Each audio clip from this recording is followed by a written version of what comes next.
Welcome to Donmar TV News Channel. Yung sinabi mo dati no, na ikaw yung nag-advise kay Manny Pacquiao, Senador Pacquiao, dati mong kaibigan, na huwag mo nang tumakbo, huwag mo nang pasukin yung national position dahil mahihirapan siya. At saka yung ibang mga desisyon niya ngayon ay parang iba rin dahil iba yung nakapaligid sa kanya. Nagkatotoo lahat, Mayor, yung mga sinabi mo. Kita mo ngayon, nag-retire na sa boxing, tatakbo ng Senado, tatakbo ng Presidente. So, anong tingin mo, Mayor? Talagang iba na yung galaw ni Senador, ayaw nang makinig sa mga advice mo o idea mo sa kabila ng matagal kayong magkaibigan, Mayor. Wala na, dahil nung bata pa siya, 26 years old, sinabi ko na pagdating ng 40 years old, as a boxer, matandang-matanda ka na. As a boxer, siyempre magbabago reflexes. Hindi tayo pinapakinggan dahil nga may tiwala siya sa sarili niya. Lahat ng advice ko sa kanya, naalala ko, sabi niya, bahala ng Diyos. Ang Diyos ka ako, sabi niya, bahala siya, pero tulungan mo muna sarili mo bago ka niya tulungan. So, parang naniniwala siya na nag-decide na ng Diyos na gano'n mapatutulungan niya. Well, hindi natin alam lahat ng future natin. Totoo yung destiny, pero kung yun ang paniwala mo, hindi ka naman nakadestin doon, ibang klase yun. Ang concern ko ngayon, nandiyan na lahat, tumakbo na, hindi na nakinig. Maski yung laban niyang huli, sinabi ko, huwag na lumaban. Baka matyambang ka lang dahil 10 years younger si Spence. Baka matyambang ka. Wala, hindi na. Ang paniwala niya, kayang-kaya niya. So baka matyambang ka lang kako. So, in short, tumuloy, natalo. Kako, maganda ng record mo, hindi ka na dapat, kako no. So anyway, nandiyan na lahat. So, wala tayong magawa dahil walang pinapakinggan. Nasasayangan lang ako dahil magastos na tao. Yung naiwan na pera niya, dapat maubos yun pagtakbo niya, President. Kawawa ang pamilya niya. Kung mga ibang tao kasi iniisip nila, pag manalo, makakabawi. Pero kung matalo, kawawa ang pamilya niya. Nawala ko sa pamilya niya dahil inaanak ko lahat ang anak niya sa binyag. So, although nagkahiwalay kami na hindi dapat, yun ang concern ko. Magiging kawawa si Manny kung matalo siya, maubos ang pera niya, pati na nakalaan sa pamilya niya. Pero madalas ko paalala sa kanya, nung tingnan mo yung mga karamihan ng mga boxer, naghihirap. Yes. Correct. Mga world champion, naghihirap. Dahil hindi sila marunong uminto, hindi sila marunong gumamit ng pera. Lifestyle. As a businessman, sinabi ko noon yan na do not spend your money more than what you are earning. Yung boxing, pagka may labang ka lang, meron. There come a time na hito ka. So, gamitin mo yung pera mo sa negosyo, mas marami ka matutulungan. Kasi paniwala niya, ng pera, gastos ng gastos, tulong. Limited ang tulong niya dahil madaling maubos. Well, kung nagtayo siya ang negosyo na talagang magandang negosyo, mas marami siyang matutulungan ngayon. Well, anyway, hindi nakikinig. Diyos na lang pinapakinggan. Mabuti kung tutulat yung... Pero madalas ko sabihin, tulungan mo sarili mo, tutulungan ka ng Diyos. Di ba meron tayo kasabihan sa amin sa Southern Tagalog, Mayor, ang kasabihan totoo naman yan nasa Diyos ang awa pero nasa tao ang gawa. Di ba? Yun dapat. Yun yun. Hindi pwedeng puro kahingi. Kailangan kumilos. Anyway. Pero ito Mayor, medyo may pagka-personal. Pero idea lang naman dahil ikaw talaga yung kilala ng buong mundo. Hindi lang ng mga Pilipinong talagang number 1 kang pinakamalapit kay Pacquiao Ni halos nagsasalo kayo sa isang pinggan ng araw Sa tingin mo ba, hindi naman siguro masamang itanong dahil sabi mo baka maubos yung pera sa eleksyon. Abay, nakakatakot yun. Ang tingin ko kasi, base doon sa mga lumalabas na mga figures na kanyang kinita mula nung mag-umpisa, parang aabot ng mga $300 million ang kanyang kinita Abay, pag kinuwenta mo sa piso, napakaraming bilyon nun. Totoo ba yun? Maraming bawas yun. Sa Amerika, malaking tax noon. Maraming bawas. Tax yun, okay. Ang masama naging ugali ni paring Manny, pag nakaamoy na laban, mag-i-issue ng cheque yan na 10%, inaabangan na yung mga nagpapautang doon. Ganon. Palagi ganon. In-advise ko na wag sana ang laking bawas, 10%. Yung mga cheque niya na post-dated. Ganon? So, tuwing laban, mayroon siyang ugaling ganon na hindi ko napigil. So, wow. Pag walang pera ngayon dahil yung paggastos niya, tuloy-tuloy. Wala naman tuloy-tuloy na income. Or yung bang buhay, bilyonaryo na bigay na walang pinanggagalingan, kundi boxing. Ngayon, hindi na siya pwede boxing. Noong ba siya sabi ko na, ipunin mo ng pera mo.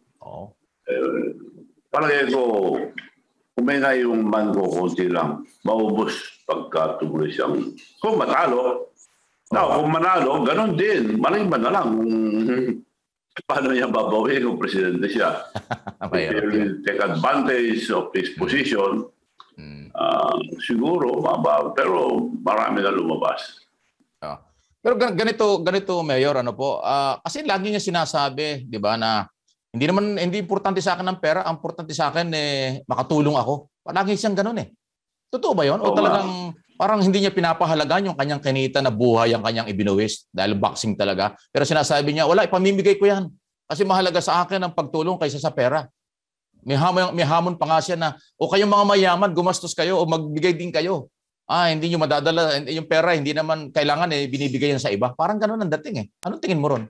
Normal ba 'yon?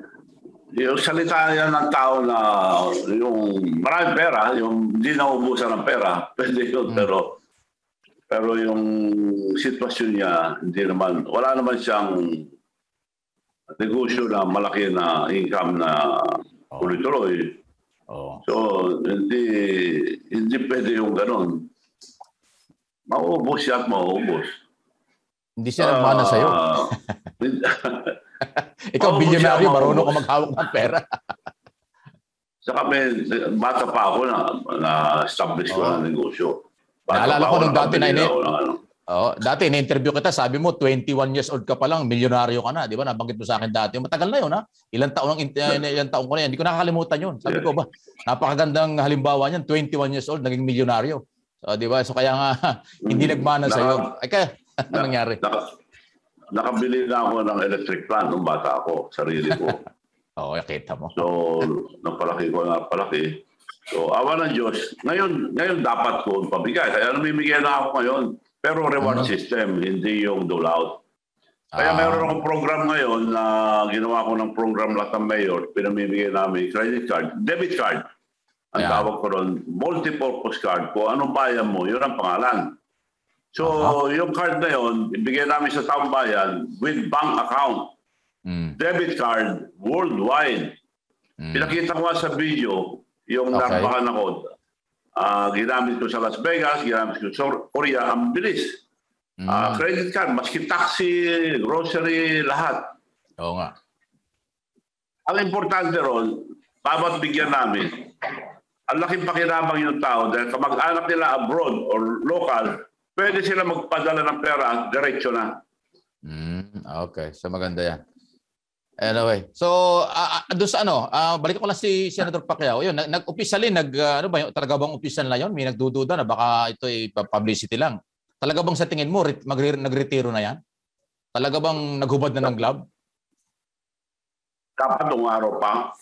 Nung araw pa dahil unlike mga other boxers, like si Mayweather, matalino yun dahil retire na ako pero nag-ensayo. Yes. Kung makakita ng kaya niyang talunin, lalaban. Oo nga, pera. Pero ayaw niya lumabas, hindi niya kaya. Oo nga. Si Pacquiao ba gagawin din yan? Sa tingin mo? Babalik pa rin yan sa ring? Wala na. Pasisira lang lalo kung at this age, hindi na pwede. Mayor, si partner ko, si MJ, may mga tanong po sa inyo. Partner, si Mayor Singson. Mayor, good morning. Isa lang. Anong Good morning, advice mo? MJ. Anong advice mo, Mayor, sa mga magbabalak bumoto kay Senador Pacquiao sa presidential race? Mahirap tayo mag-advise. Hindi lang para sa kanya. Dapat, like for example sa North, kami mga Ilocano, maski sino ang tatakbo, susuportahan namin kung if we believe that could, whoever will be the candidate, we will support any candidate that we believe that could lead our country. Hindi yung kandidato dyan, popular, bumoto mo na hindi qualified. Dahil Presidente, kailangan alam mo lahat ang paligid mo, alam mo buong Pilipinas, alam mo buong mundo. Dahil leader ka na, magiging leader ka eh.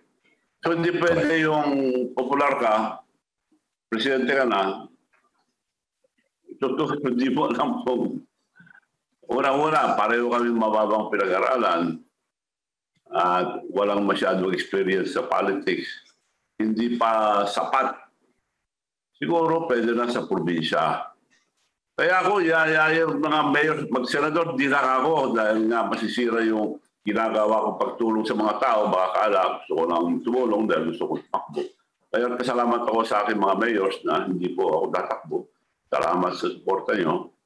Hindi ako pwedeng tumakbo dahil masisira yung ginagawa ko ngayon na pagtulong sa ating kababayan. It's about time for me to divest lahat na pabigay ko yung lahat ng kinita ko. Parang dahil pag namatay ako, hindi ko manadala eh. Correct. So, ngayon ang dapat pagtulong. Ngayon ko dapat gastusin lahat dahil hindi ko na madala yan pag namatay ako. So, puro tulong na lang ginagawa ko ngayon. Alright, Mayor. Ayos na. Sir Mike. Ang galing. Maswerte yung mga taga Ilocos. Hindi lang yun. Teka muna, Mayor, mahabol ko lang. Ano ba yung lumabas na balita na tatakbo ka raw Vice Mayor, Vice Governor? Tapos yung anak mo, totoo ba yun? Makakalaban mo? Paano ba ang story niyan? Nagkamali lang sila dahil nauna sila nag-file. Alam nila na end na yung term yung anak ko. So, governor ako, papalitan ko.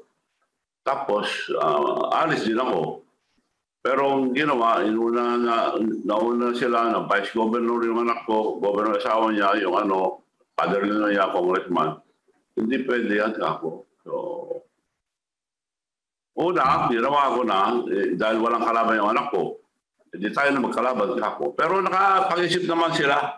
Kaya nagpapasalamat ako sa aking anak. Nakapag-isip din, hindi na raw tatakbo. So kung di na tatakbo, di rin tatakbo yung father-in-law niya, sakripisyo muna for the sake of the family ka ako. So nakiusap ako na sakripisyo, pahinga lang. Baka pagod na kayo ako, pahinga lang isang term. Pag-withdraw rin ako, balik ako mayor. Mag-withdraw ka rin, babalik ka as mayor ng Narbaca. Narbacan. Okay. For the sake of the family, para walang away-away.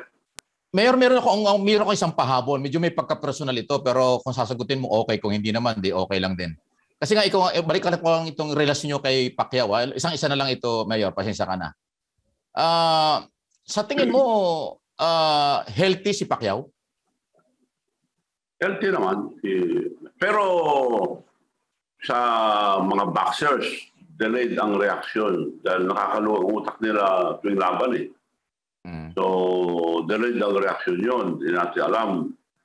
Kaya, maski na hindi na kami nagkaintindihan, naawa rin ako sa kanya. Baka mamaya mag-effect yung after effect, yung boxing. Kaya grabe ang alugang utak ng mga boxers. So, correct. Hopefully, I'm praying na hindi naman masisira ang niya dyan sa tagal ng boxing niya. Mula bata, naalog na ang utak niyan. Delayed ang reaksyon lahat yung mga yan. So, pagdasal ko, hindi sana apektuhan sa abot sa ganun ng kanyang utak.